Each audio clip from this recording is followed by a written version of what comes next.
Voici donc ma définition de l'intention. Être clair sur ce que vous voulez. C'est ça, cela semble donc vraiment facile.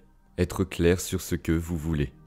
Le problème, c'est que lorsque l'esprit analytique est entraîné par les hormones du stress, nous commençons à penser « je veux ceci ». Mais ensuite, j'avais besoin de cette condition, donc ça peut affecter cette personne, et je ne veux pas perdre ça. Si cela se produit, alors cela va payer pour ceci et cela. Ce n'est pas une intention. L'univers ne fonctionne pas comme ça. L'intention, c'est le fait de dire « je veux une guérison, je veux un nouvel emploi, je veux une nouvelle relation ». Maintenant, le moment où vous vous posez la question « alors et si ?» À quoi ça ressemblerait-il d'être amoureux? Comment serait-ce d'avoir un nouvel emploi? À quoi cela ressemblerait-il d'être dans une nouvelle relation? Pour faire tout et n'importe quoi, comme guérir. Le moment où vous posez cette question, la partie de votre cerveau appelée lobe frontal, qui représente la réussite couronnée de l'être humain, 40% de votre cerveau est le lobe frontal. C'est l'atelier, c'est le centre créatif. Le lobe frontal a des connexions avec toutes les autres parties de votre cerveau. Au moment où vous posez une question ouverte, spéculez une possibilité. Le centre créatif s'active et il regarde le paysage de tout le cerveau et commence à appeler différents réseaux de neurones qui sont stockés dans votre cerveau. Basé sur quelque chose que vous avez appris intellectuellement, des connaissances ou bien quelque chose que vous avez vécu dans votre vie, comme par exemple, eh bien, je sais ce que c'est d'être amoureux, non? Je sais ce que c'est d'avoir un bon travail, ou j'ai lu un livre à ce sujet. Cela commence à appeler ces différents réseaux de neurones. Et puis il les rassemble pour créer une nouvelle idée, une nouvelle vision. Lorsque vous mettez tous ces réseaux ensemble et qu'ils s'activent, vous aurez une image claire dans votre esprit. Cette image claire est appelée une intention. Maintenant, le plus vous avez de conditions, ou le plus vous avez de détails sur ce travail, comme par exemple, je veux faire plus d'argent par an, je veux avoir une assurance pour la santé, je veux avoir 3 semaines de vacances, je veux voyager, je veux travailler avec des gens créatifs super et illimités. C'est tout ce qui aide à ajouter à cette vision. Maintenant, l'image que vous obtenez dans votre esprit pourrait être la lettre. Juste le mot « travail », ou ça pourrait être juste une image qui vous est personnelle. Mais l'image représente alors toutes ces conditions. Vous pouvez donc avoir plusieurs conditions qui composent votre intention. Mais l'intention est généralement un symbole. Comme par exemple, vous pouvez voir un centre de retraite que vous voudrez peut-être et vous en avez une photo. Mais une fois que vous voyez cette image, la prochaine chose qui se produit, c'est que vous commencez à vivre ce moment de rêve. Vous commencez à faire ce rêve et elle se transforme en un film vivant.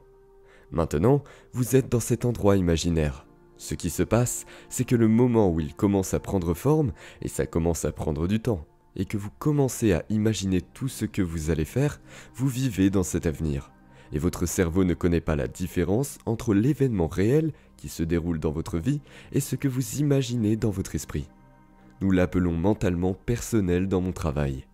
Mais vous vous recablez littéralement vers l'avenir. Maintenant, votre cerveau n'est plus un enregistrement du passé. C'est maintenant en fait une carte de l'avenir.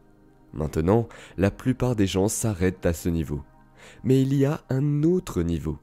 Parce que, une fois que vous avez cette intention, et je vous ai regardé le faire, ce qui fait que l'intention passe à la vie, c'est quand vous la combinez avec cette émotion. Pourquoi? Parce que votre corps sait votre inconscient. Il ne connaît pas la différence entre une expérience dans votre vie qui crée une émotion et une émotion que vous fabriquez uniquement par la pensée. Donc, votre corps maintenant, en tant qu'inconscient, vit dans cet avenir dans le moment présent. Et vous commencez à vous changer de façon épigénétique afin de préparer cet événement. Alors, voici la condition, la mise en garde. Cela signifie alors que vous ne pouvez pas attendre votre guérison pour vous sentir complet. Vous devez ressentir l'intégralité pour que la guérison se produise. Cela signifie que vous ne pouvez pas attendre votre nouvelle relation pour ressentir de l'amour. Vous devez ressentir de l'amour afin que votre relation puisse vous trouver. Cela signifie que vous ne pouvez pas attendre d'avoir votre nouvel emploi pour vous sentir puissant. Vous devez vous sentir puissant grâce à la pensée de votre nouvel emploi. Nous changeons donc de modèle parce que la plupart des gens attendent que quelque chose en dehors d'eux change ce qu'ils ressentent à l'intérieur d'eux. Et quand ils se sentent mieux en eux, ils obtiennent un soulagement et ils se disent « Je vous aime, vous m'aidez avec ça ». C'est la cause et l'effet. C'est l'ancien modèle de réalité. Ce dont nous parlons ici, dans le modèle quantique, c'est causer l'effet. Ce qui signifie que vous devrez alors changer votre façon de penser et votre ressenti avant que l'expérience ne se produise, afin que l'événement vous trouve. Je veux dire, si vous allez entrer en relation avec moi et que vous voulez être heureux, mais vous n'apportez aucun amour à la relation, pourquoi voudrais-je vous aimer? Bon, il faudrait apporter ce sentiment. Donc si votre personnalité crée votre réalité personnelle et votre personnalité est constituée de la façon dont vous pensez, comment vous agissez et comment vous vous sentez, la personnalité actuelle qui écoute cette émission a créé la réalité personnelle actuelle appelée dans leur esprit. Donc, s'ils voulaient créer une nouvelle réalité personnelle dans la vie, ils devraient commencer à réfléchir à ce qu'ils pensaient changer. Commencer à prendre conscience de leurs habitudes et comportements inconscients et à les modifier. Mais voici la clé. Ils doivent regarder les émotions qu'ils ont mémorisées, qui les maintiennent ancrées au passé et décider si ces émotions appartiennent à leur avenir. La plupart des gens essaient donc de créer une nouvelle réalité personnelle avec la même personnalité. Cela ne fonctionne pas. En d'autres termes, une personne riche ne ressent pas de manque. Vous ne pouvez pas introduire de manque dans votre avenir. Vous savez, une personne malade ne ressent pas de désespoir. Elle se sent complète. Donc, en nous identifiant à l'avenir, et puis au lieu de votre réalité passée présente, c'est très facile d'avoir cette conversation. Mais en fait, cela nécessite une énorme prise de conscience. Cette conscience signifie alors devoir rester conscient et faire attention à qui vous êtes tout le temps. Vous ne pouvez laisser aucune pensée passer par votre conscience qui vous fera revenir à l'ancienne version de vous. Vous ne pouvez pas commencer à réagir émotionnellement aux gens et aux choses de votre vie qui vous font vous sentir comme le vieux vous. Vous ne pouvez pas parler, vous plaindre et blâmer et faire des excuses ou revenir à vos vieilles habitudes et vous attendre à ce que votre avenir apparaisse. Vous devez maintenir cet état pendant une période afin que votre corps puisse rattraper en tant que corps et cerveau. C'est donc nécessaire une certaine répétition, une certaine conscience, une certaine quantité de volonté pour y arriver enfin. Et je suis heureux de dire que c'est possible. Apprenez, remplissez votre cerveau de connaissances, éteignez votre télé, asseyez-vous et lisez un livre ou regardez une vidéo qui va vous inspirer. La connaissance est le précurseur de l'expérience.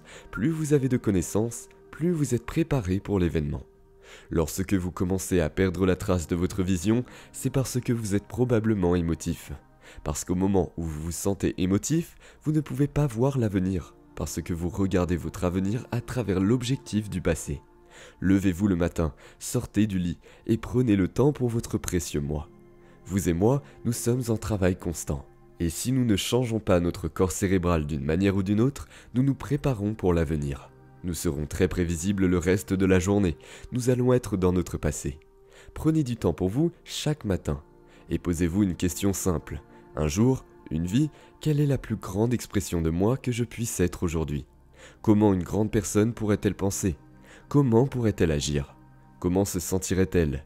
Puis-je enseigner émotionnellement à mon corps ce que cette future personne va ressentir maintenant? Mettez-vous d'accord que vous n'allez pas vous lever de votre méditation avant de vous sentir différemment. Si vous le faites, levez-vous et maintenez cet état d'esprit et de corps modifié toute votre journée, indépendamment de toute personne, de tout ou de toute expérience de votre vie, indépendamment de toute dépendance émotionnelle ou habitude dans votre corps et indépendamment du temps. Si vous pouvez, préparez-vous parce que quelque chose d'inhabituel va se produire dans votre vie. C'est la loi. Donc quand les synchronicités et les sérendipités et des coïncidences commencent à se produire dans votre vie, des événements inattendus comme un ballon qui apparaît dans une fenêtre, pour vous rappeler que le divin est présent. C'est un indicateur que vous êtes littéralement maintenant dans une danse dans ce monde entre votre conscience de libre arbitre et cette conscience qui contrôle tout cela. Quand votre conscience fusionne tous les jours avec cette conscience, pourquoi ne pas être assez audacieux pour dire au Créateur « Hé Créateur, j'ai pris le temps de ma journée bien remplie pour vous imiter. Je suis le fils et la fille de Dieu. Moi, je vous émule en tant que Créateur. Mais voici l'affaire. J'ai besoin du signe de votre part pour me faire savoir que vous êtes réel. Mais ne le ramenez pas d'une façon que je puisse m'attendre. Si cela se présente d'une manière à laquelle je m'attends, ce n'est rien de nouveau. Secouez mon monde. Parlez un peu de chrome. Faites-moi savoir que vous êtes présent pour que je sois inspiré de continuer à créer. Voyons un ballon rouge voler devant la fenêtre. Exactement ce que j'ai dit. C'est l'objectif. Alors, quand ça commence à vous arriver régulièrement, vous êtes moins enclin à juger votre collègue. Vous êtes moins enclin à vous fâcher dans les bouchons. Vous serez la personne qui fait. Parce que vous savez. Et lorsque le mystique commence à télécharger des données dans votre cerveau et que vous commencez à vivre des expériences vraiment profondes, il n'y a qu'une seule chose que vous voulez faire et c'est donner. Vous ne pouvez pas entrer dans ce stade et ne pas donner. Vous ne pouvez plus jamais reprendre les affaires et habitudes comme avant. Est-ce que cela vaut la peine et tous les efforts? Je pense que oui.